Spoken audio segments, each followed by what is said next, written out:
शिक्षा शेरनी का दूध है, जो पिएगा वो दहाड़ेगा।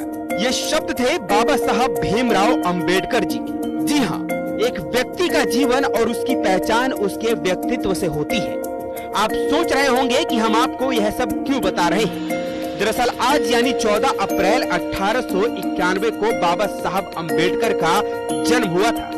बाबा साहब की जयंती पर हम आपको बाबा साहब के जीवन से जुड़े उन किस्सों के बारे में बताएंगे जिन्हें आप शायद ही जानते होंगे। बाबा साहब को भारतीय संविधान का आधार स्तंभ माना जाता है। उन्होंने समाज में मौजूद छुआछूत, दलितों, महिलाओं और मजदूरों से भेदभाव जैसी कुरीति के खिलाफ अपनी आवाज बुलंद की, लड़े और डटे रहे। वो कभी हिम्मत नहीं हारे।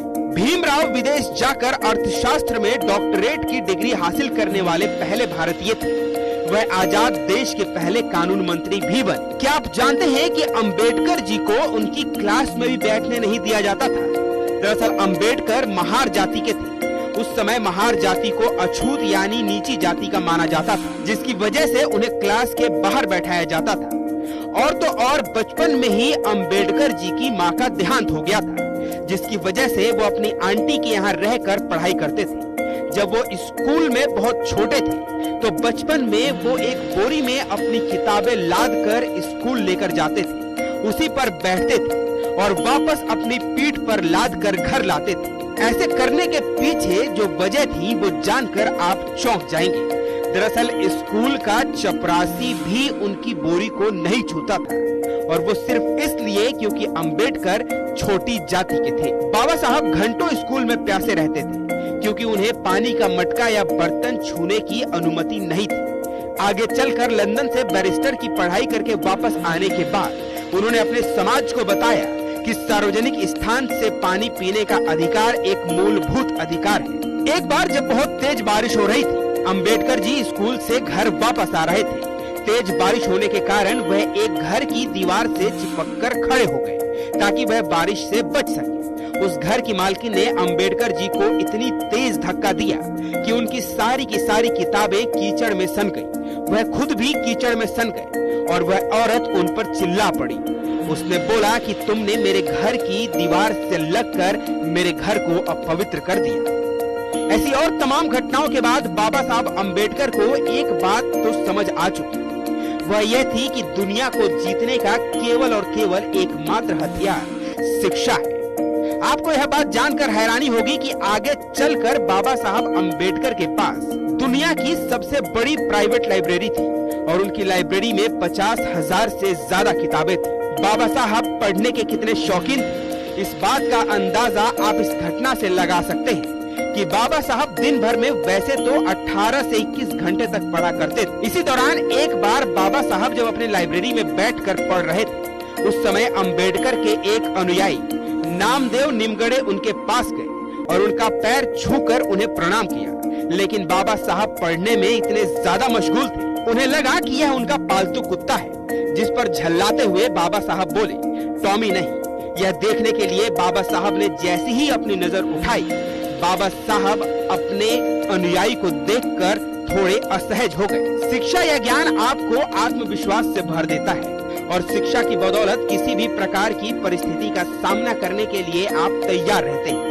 और इसी का उदाहरण है महात्मा गांधी के साथ बाबा साहब के विचारों का न मिलना। यानी कि उस समय महात्मा गांधी जो देश के सबसे बड़े और महान व्यक्ति थे, जिनकी बात को कोई भी मना नहीं कर सकता था, उनकी बातों को कोई भी चुनौती नहीं दे सकता था, उनकी बातों को बाबा साहब अंबेडकर ने न सिर्फ चुनौती दी, बल्कि वे उनकी बातों का तर्कपूर्ण जवाब भी देते थे और उनसे अपनी असहमति भी जताते। महात्मा गांधी भी बाबा साहब के मुरीद थे। एक बार तो महात्मा गांधी ने यहाँ तक कह दिया था कि अगर आप 1000 स्कॉलर या विद्वान अंबेडकर जी के सामने लाकर खड़ा कर और दूसरी तरफ बाबा साहब अंबेडकर खड़े हो, तो भी बाबा साहब का ज्ञान उन लोगों पर भारी पड़ेगा। और इसी का नतीजा है कि महात्मा गांधी ने बाबा साहब अंबेडकर के नाम का प्रस्ताव आजाद भारत के पहले कानून मंत्री बनने के लिए दिया था। मेरे ख्याल में स्वतंत्र भारत का संविधान एक शोषित को लिखना चाहिए। डॉक्टर अंबेडकर के बारे में क्या ख्याल? इसके साथ ही महात्मा गांधी ने ही बाबा साहब अंबेडकर के नाम का प्रस्ताव संविधान बनाने के लिए दिया था। ऐसा नहीं है कि बाबा साहब अंबेडकर ने यह सब पढ़ाई लिखाई सिर्फ अपने लिए किया, क्योंकि जब मनुष्य कामयाब होता है तो उसकी जिम्मेदारी समाज के प्रति भी होती है। बाबा साहब अंबेडकर को father of the Indian constitution भी कहा जाता है। बाबा साहब अंबेडकर को जब संविधान बनाने की जिम्मेदारी दी गई, उस समय भारत का संविधान बनाने के लिए उन्होंने दुनिया भर के 60 अलग अलग देशों के संविधान को पढ़ा, उसे समझा और उसके बाद बाबा साहब ने संविधान का निर्माण किया।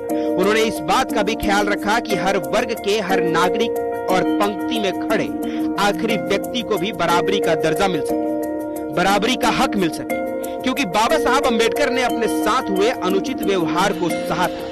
शिक्षा ने बाबा साहब अंबेडकर की सोच को किस तरह बदला, उसका एक और उदाहरण आप इस बात से समझ सकते हैं कि जिस समय दुनिया के बड़े बड़े लोगों के पास बेसिक अधिकार नहीं थे, जिस समय लोगों के अधिकारों को कुचला जा रहा था, उस समय में बाबा साहब अंबेडकर ने महिलाओं के अधिकारों की बात की थी।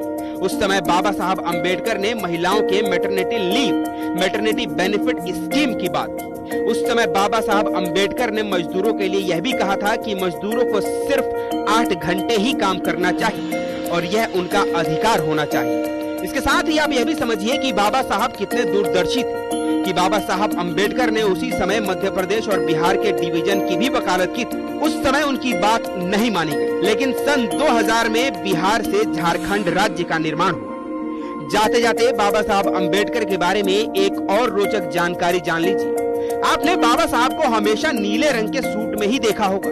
नीला रंग बाबा साहब का सबसे पसंदीदा रंग था। दरअसल बाबा साहब का मानना था कि नीला रंग आसमान का होता है और आसमान हर किसी के लिए बराबर होता है और वो हर किसी के बराबरी की बात करते थे, इसलिए नीला रंग उनका पसंदीदा रंग था। इसलिए बाबा साहब अंबेडकर कहा करते थे कि शिक्षा शेरनी का वो दूध है जो पिएगा वो दहाड़ेगा। अमृत यदुवंशी, ब्यूरो रिपोर्ट, आज तक सोशल मीडिया।